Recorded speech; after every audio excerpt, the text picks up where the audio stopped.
पीले दांत वाली बहू। रंजना कभी ब्रश नहीं करती थी। उसे कितनी बार उसके माँ बाप ने डांटा, लेकिन उसका कोई असर उस पर होता ही नहीं था, जिस कारण से उसके दांत पीले पीले हो जाते हैं। शादी के बाद। अरे बहू, वैसे तो तुझ में कोई कमी नहीं है, पर तेरे दांत इतने पीले कैसे हैं बेटा? कैसे मतलब? कोई सर्जरी थोड़ी ना कराई है। वो तो क्या नाम, मैं ब्रश नहीं करती थी तो पीले हो गए। अब क्या करूं? आप कहें तो लाल करवा लूं या फिर काले? यार ये क्या है, क्यों माँ से लड़ रही हो? लड़ रही हूँ? अरे मैं लड़ रही हूँ या ये बोल रही है कि दांत पीले हैं, पीले। अरे तपस्या थोड़ी ना की है इन्हें पीले करने के लिए। बकायदा ब्रश नहीं किया है 20 साल तक, तब जाकर। छी, कैसी बात कर रही हो? ये उस वक्त तो पीले नहीं थे जब हम लोग तुम्हें देखने आए थे। अरे तब साफ करवा लिया होगा डेंटिस्ट के पास जाकर। अब देखो कैसे पीले पीले लग रहे हैं। रंजना सास की तरफ गुस्से से देखती है। फिर शुरू हो गई पीले पीले पीले। अरे पीले तो तब भी थे जब मेरे हाथ का रसगुल्ला उड़ा उड़ा कर खा रही थी और बोल रही थी, लड़की नहीं गुणों का खजाना दे रहे भाई साहब आप। खैर, अब वो लोग करते भी तो क्या करते, पीले दांत वाली बहू पल्ले पड़ी थी तो झेलना तो था ही। एक दिन कीर्तन में रंजना गाना गा रही थी। अरे कमला बहन, माँ का द्वार है, यहाँ तो सब शुद्ध होकर आते हैं, फिर अपनी बहू को ब्रश भी नहीं करवाती तुम। दूर से पीले पीले दांत भक्ति में बाधा उत्पन्न कर रहे हैं। अरे कोई 2 साल की बच्ची थोड़ी ना लेकर आई हूँ मैं बहू बनाकर। अच्छी खासी लड़की है, अरे कैसे करवाऊं ब्रश? ये तो उसे खुद करना चाहिए ना। अब माँ बाप तो इसके जैसे तैसे निपटा दिए, ये नहीं सोचा कि सास कैसे संभालेगी।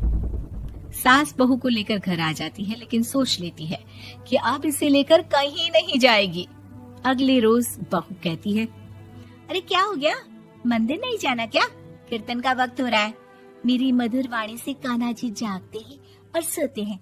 आप तो जानती है ना उनकी भक्ति में कितना मन लगता है मेरा। वो क्या है ना, तबीयत ठीक नहीं लग रही है मेरी, आराम करूंगी मैं। तबीयत ठीक नहीं लग रही? अभी तो मिथुन के गाने पर नाच रही थी आप, और अब बोल रही है कि तबीयत ठीक नहीं लग रही। अरे भक्ति में मन लगा लो सासू माँ, ऊपर जाना है, क्या मुंह दिखाओगी आप? हाँ? सास को बहू की बात पर गुस्सा आ जाता है। मैं क्या मुंह दिखाऊंगी, इसकी चिंता तो ना कर, समझी? अपने मुंह की चिंता कर, जो ये पीले पीले दांत लेकर हर जगह पहुंच जाती है। पता है लोग कितना मजाक बनाते हैं। ना जी ना, मैं नहीं जाना कहीं तेरे साथ। तो ये बात है। कोई ना, मत जाओ, मैं अपने कमरे में ही बैठकर भक्ति कर लूंगी।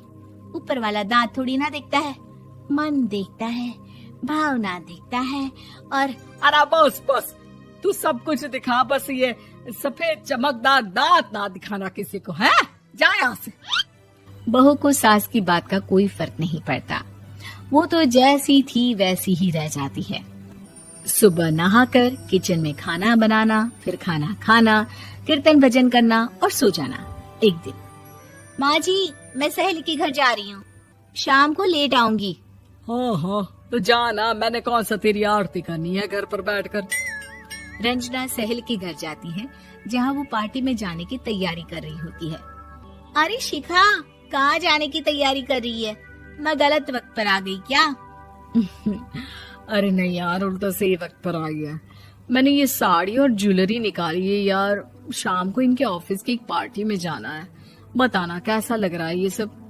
नहीं यार, इस ड्रेस के साथ तो वो वाली ज्वेलरी अच्छी लगेगी। हाँ हाँ सही बोल रही है, मैंने ध्यान ही नहीं दिया।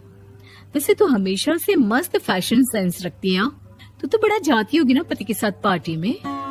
रंजना कुछ नहीं बोलती, बस सोचती है कि यार काश ये बात सही हो जाती, पर मैं क्यों नहीं जाती पार्टी में? क्या इन लोगों की कोई पार्टी होती नहीं होगी? रंजना घर आती है और रात में पति से सवाल करती है, एक बात बताइए, आप मुझे किसी पार्टी में क्यों नहीं ले जाते? क्या आपके यहाँ ऑफिस में पार्टी नहीं होती? पति बेचारा क्या कहता कि दांत पीले हैं तुम्हारे इसलिए। अरे कोई पार्टी होती नहीं हम लोगों के ऑफिस में, तो कहाँ से लेकर जाऊं? और मार्केट, मॉल, कहीं वीकेंड घूमना, कहीं तो। अरे यार सारे हफ्ते में एक छुट्टी मिलती है, तो सोचता हूँ कि आराम ही कर लूं। क्यों? रंजना मन मार के रह जाती है। पहले कभी सास के साथ मंदिर जाया करती थी, लेकिन वो भी सास ने ले जाना बंद कर दिया। घर बैठी बैठी रंजना बोर हो जाती है। तभी उसे आइडिया आता है और वो मायके जाने का सोचती है। सासू माँ, 2 दिनों के लिए मम्मी के घर जा रही हूँ। अच्छा ठीक है, आराम से जा। और हाँ, माँ से कुछ अच्छी आदत सीख कर आना कि कैसे शरीर के हर भाग की तरह दांतों की सफाई भी जरूरी होती है, समझी? शुरू हो गई ना आप। वो लोग आपकी तरह नहीं है कि छोटी छोटी बात का बतंगड़ बना दे। उन लोगों के लिए मैं मायने रखती हूँ, ना कि मेरे पीले पीले दांत। रंजना माँ को बिना बताए उन लोगों को सरप्राइज देती है, लेकिन जैसे ही वो दरवाजे पर पहुँचती है, अंदर देखती है कि घर वाले कहीं जा रहे होते हैं। अब माँ, काश रंजना दीदी के दांतों वाली प्रॉब्लम नहीं होती, तो वो भी हम लोगों के साथ चलती ना बुआ जी की बेटी की शादी में। हाँ बेटा, लेकिन अब उसे कौन समझाए कि उसको उसके पीले दांत नहीं दिखते, लेकिन उसके आसपास के लोगों को कितना एम्बैरेसिंग फील कराते हैं। मुझे तो कितनी बार उसके स्कूल की टीचर ने शिकायत की कि उसके साथ कोई लड़की बैठना भी नहीं चाहती, और ना ही कॉलेज में कोई उससे बात करना चाहता था। लेकिन पता नहीं क्यों उसे ये बात समझ में ही नहीं आती। कोई कमी नहीं है उस लड़की में, बस यही कि दांत पीले हैं। वो तो भला हो जीजा जी और उनकी माँ का, जो दीदी को जैसी है वैसे ही रखा हुआ है। रंजना को अपने घर वालों की बात सुनकर बहुत दुख होता है। वो सोचती है कि वो क्या करे, लेकिन फिर वो सीधा डेंटिस्ट के पास जाती है, अपने दांत चमकाती है और कसम खाती है कि वो रोज ब्रश करेगी। अरे क्या हो गया? तुम तो 2 दिनों के लिए गई थी ना, पर कोई ना, अच्छा है, चलो आ गई तो। रंजना सास के सामने आकर खड़ी हो जाती है और पूरी स्माइल करती है, उसके चमकदार दांतों को दिखाती हुई। हैं? चले मंदिर? माँ, मुझे माफ कर दीजिए, मैंने आप लोगों को बहुत एम्बैरेसिंग फील करवाया। मैं आज से रोज ब्रश करूंगी।